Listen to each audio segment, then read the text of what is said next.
কৃষ্ণনগর কেন্দ্রের লাইফলাইন হিসেবে পরিচিত আনিপুরে সিংলা নদীর ওপর থাকা পাকা সেতু ঘটনা আহত হয়েছেন এক ব্যক্তি। একটি অটো, একটি মিনি ট্রাক, দুটো অল্টো, কয়েকটি মোটরসাইকেল এবং একটি বালি বোঝাই ডাম্পার সহ সেতুটি নদীতে ভেঙে পড়ে। ঘটনাস্থলে CRPF, fire brigade, medical team, police এসে পৌঁছেছে। চলছে উদ্ধার কাজ। দেখাচ্ছি ছবি আপনাদের।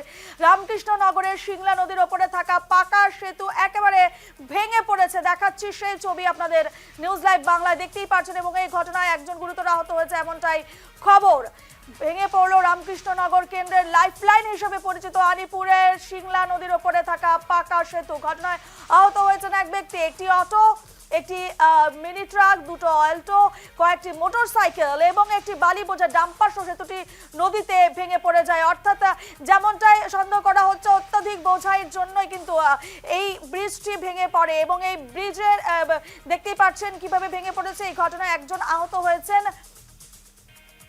দেখাচ্ছি ছবি আপনাদের কিভাবে ভেঙে পড়েছে সিংলা নদীর ওপরে থাকা একটি সেতু। এটি হচ্ছে সিংলা নদীর ওপরে থাকা একটি সেতু। বালি বোঝাই ট্রাক থেকে শুরু করে একটি অল্টো, একটি মিনি ট্রাক, দুটি অল্টো এবং কয়েকটি গাড়ি আপনারা এই মুহূর্তে দেখতে পাচ্ছেন কিভাবে ভেঙে পড়েছে। সেই সেতুর একেবারে ওপর থেকে নিচে পর্যন্ত ভেঙে পড়েছে এবং আটকে পড়েছে বেশ কয়েকটি গাড়ি। দেখতেই পাচ্ছেন ভয়ঙ্কর দুর্ঘটনা। একেবারে সিংলা নদীর ওপরে থাকা ব্রিজটি একেবারে ভেঙে পড়েছে। দেখাচ্ছি ছবি আপনাদের। এনে বিস্তারিত জানবো, সরাসরি রয়েছেন আমাদের প্রতিনিধি মনোজ মোহান্তি। মনোজ, যে ছবি উঠে আসছে এই মুহূর্তে, একেবারে রামকৃষ্ণনগর কেন্দ্রের লাইফলাইন হচ্ছে এই আনিপুরের সিংলা নদীর ওপরে থাকা পাকা সেতু, একেবারে ভেঙে পড়েছে। একজন আহত হয়েছেন। ঠিক কিভাবে ঘটেছে ঘটনা এবং এই ঘটনার নেপথ্যে ঠিক কি কারণ উঠে আসছে, স্থানীয়রা কি জানাচ্ছে? তুমি যেভাবে বলেছো রূপা, যে এই যে সেতুটি, সেই সেতুটি হচ্ছে রামকৃষ্ণনগর সমজেলার লাইফলাইন এবং এই আনিপুরে সিংলা নদীর উপর থাকা এই সেতু কিন্তু আজ সকাল 11টার সময় আচমকা ভেঙে পড়ে এবং সে সময় কিন্তু সেই সেতুর উপর 6টি যানবাহন ছিল, বিশেষ করে দুটি অ্যাল্টো কার, একটি টাটা ম্যাজিক বাহন, তারপর তার সাথে ছিল একটি অটো ভ্যান এবং একটি মোটরসাইকেল ছিল। ঠিক সেই সময় কিন্তু সেই সেতুর উপর দুটি ভারী পাথর ও বালি বোঝাই দুটি ডাম্পার গাড়ি সেই সেতু অতিক্রম করার সময় কিন্তু সেই সেতুটি ভেঙে পড়ে এবং এ নিয়ে কিন্তু প্রশাসনের তরফ থেকে তদন্ত নির্দেশ দেওয়া হয়েছে। শ্রীভূমি জেলা কমিশনার প্রদীপ কুমার দ্বিবেদী উনি কিন্তু ঘটনাস্থলে ছুটে এসেছিলেন এবং উনাকে যখন আমরা জিজ্ঞেস করি তখন উনি বলেন যে কেন সেতুটি ভেঙে পড়েছে তার কিন্তু তদন্ত করা হবে। কিন্তু জনগণের যে অভিযোগ ওভারলোডের কারণে ওভারলোড গাড়ি সেই সেতুর উপর দিয়ে পারাপার হচ্ছিল, যার কারণে কিন্তু সেতুটি ভেঙে পড়ে এবং এই সেতুটি ভাঙার ফলে কিন্তু 3জন যে আহত হয়েছেন, যার মধ্যে একজন অবস্থা সংকটজনক এবং এর ফলে কিন্তু সম্পূর্ণ যাতায়াত সম্পূর্ণ স্তব্ধ হয়ে পড়েছে। রামকৃষ্ণনগর সমজেলার দূরপাল্লার যে যানবাহন সেগুলোর যাতায়াত করা এখন দুষ্কর হয়ে পড়েছে এবং উভয় পাশে কিন্তু প্রচুর যানবাহন আটকা পড়েছে।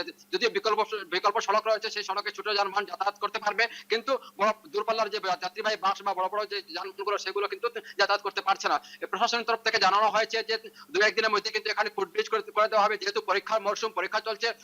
গতকাল থেকে শুরু হয়েছে মাধ্যমিক পরীক্ষা, আজ থেকে শুরু হয়েছে উচ্চতর মাধ্যমিক পরীক্ষা এবং বিভিন্ন শিক্ষা প্রতিষ্ঠান রয়েছে এই সেতুর দুপাশ।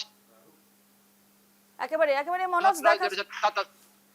মনোজ, তোমার কাছ থেকে আরো একটু জানতে চাইবো, যেমনটা তুমি বললে পরীক্ষা শুরু হয়ে গেছে এই মুহূর্তে, আমরাও জানি যে ম্যাট্রিক এবং এইচএস পরীক্ষা শুরু হয়ে গেছে। সে জায়গায় দাঁড়িয়ে ছাত্রছাত্রীদের চলাফেরার ক্ষেত্রে, স্থানীয়দের যাতায়াতের ক্ষেত্রে কোনো ধরনের বিকল্প পথ রয়েছে কি?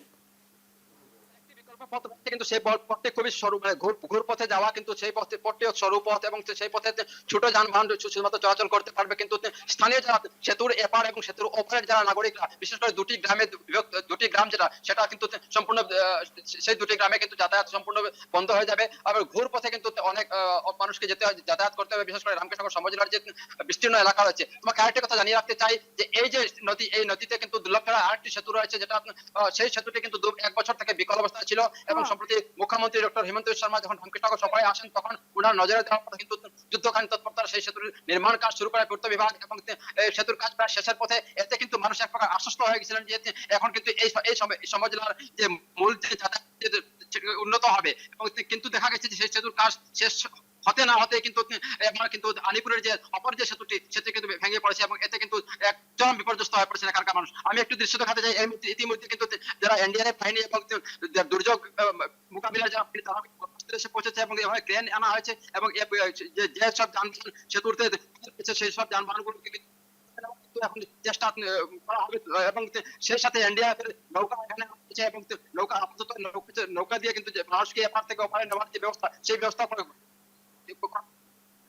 বলো সেই দৃশ্যটি আমার জন্য এইভাবে কিন্তু সেই যে যাত্রীবাহী যে দুটি যে অ্যাল্টো কার এভাবে বিধ্বস্ত অবস্থায় পড়ে রয়েছে, এবং সবচেয়ে বড় ব্যাপার যেটা দুটি যে পাথর এবং ভারী পাথর বোঝাই যে ডাম্পার, সেই দুটি ভারী পাথর বোঝাই ডাম্পার ওভারলোডেড ডাম্পারের কারণে কিন্তু এই দুর্ঘটনাটি ঘটেছে, যা জেলা শাসক স্বীকার করেছেন। এবং ব্যাপার হচ্ছে এই যে সেতু, এই সেতুর কিন্তু ওজন ক্ষমতা মাত্র 40 টন, সে জায়গাতে 120 টনের উপর ওজনবাহী যে এই যে ডাম্পার গুলো যাতায়াত করার কারণে কিন্তু এই দুর্ঘটনাটি সংঘটিত হয়েছে।